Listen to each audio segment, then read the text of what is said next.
Hello. Hi అందరికి ఎలా ఉన్నారు? బాగున్నారా? నేను మీ భవాని. నేనైతే చాలా హ్యాపీగా ఉన్నాను ఫ్రెండ్స్. చూడండి, నేనైతే కార్తీక మాసం వెళ్ళిపోయింది కదా, చికెన్ తెచ్చుకున్నాను. ఎందుకంటే మా ఆయన తినడు, నాకు ఒక్కదానికి తెచ్చుకున్నాను. ఏంటి అంటే మా ఆయన తినడు అంతే. నేనైతే ఫిష్ అండ్ మటన్ కంటే కూడా చికెన్ అంటే నాకు చాలా చాలా ఇష్టం. ఏంటి అంత పిచ్చి అంటే అంతే. రాయలసీమ స్పెషల్ అంటే ఇంకా పిచ్చి. మా నాన్నది కడప. మా నాన్న చేస్తాడు రాగి సంగటి, కోడి కూర. నాకైతే అసలు తలుచుకుంటేనే నోరు ఊరిపోతుంది, అలా చేస్తాడు. ఏంటి అంటారా, మా నాన్న ఎప్పుడు ఈ షాపులలో మసాలాలు అయితే ఎప్పుడు యూజ్ చేయడు. మా నాన్న సొంతంగా ప్రిపేర్ చేసుకుంటాడు ఇంట్లోనే. చెక్క, లవంగ ఏంటేంటో తెలియదు ఫ్రెండ్స్, అన్నీ దూరగా ఏంచైతే ఆయన స్టాక్ పెట్టుకుంటాడు మా నాన్న మసాలా. మా నాన్న రాగి సంగటి, చికెన్ చేస్తాడు. అసలుకి నిజంగా స్మెల్కి నోరు ఊరిపోద్ది. అంటే ఏంటి మీ నాన్న ఏమన్నా వంటలు చేసేవాడు అనుకుంటున్నారేమో, అలా అనుకోవద్దండి. ఎందుకంటే ఎవ్రీడే పని మీద పడి సండే ఒక్కరోజు ఖాళీగా ఉంటాడు. భార్యలు, పిల్లల ఫ్యామిలీతో ఆ రోజు ఫ్రీగా ఉంటాడు కదా, ఇంకా ఆ రోజు వండి తృప్తిగా మాకు పెడతాడనమాట. అంతే.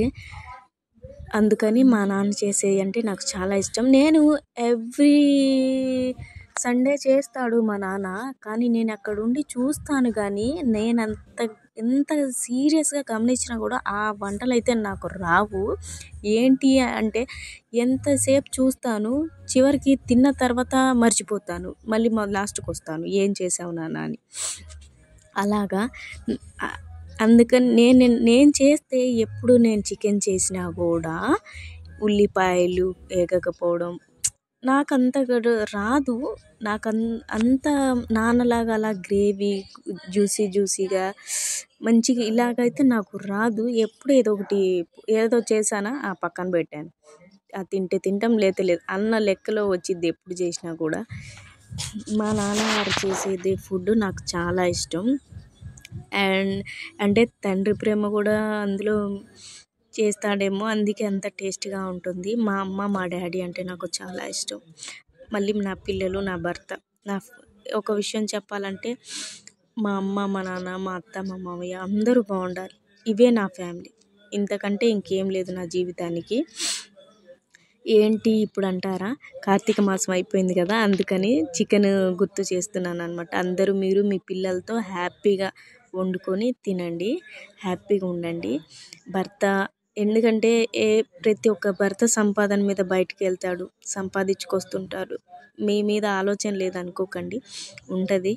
ఎందుకంటే ఎవ్రీడే పనికి వెళ్ళినా సండే రోజు ఉంటాడు కదా, సండే రోజు హ్యాపీగా వండుకొని తినండి. నేనైతే హ్యాపీగా ఉన్నాను, మీరు కూడా ఉండాలి హ్యాపీగా. అంతే. ఏంటి విశేషం అంటారేమో, ఇదే విశేషం. చెప్పాలనిపించింది, చెప్పాను నా మనసుకి.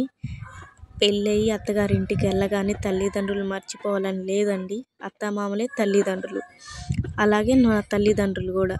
ఓకేనా ఫ్రెండ్స్, మళ్ళీ రేపటి వీడియోలో కలుద్దాం. ఓకేనా, బాయ్. నా చికెన్ అయితే చూసేయండి. ఓకే, చూసారా? బాయ్.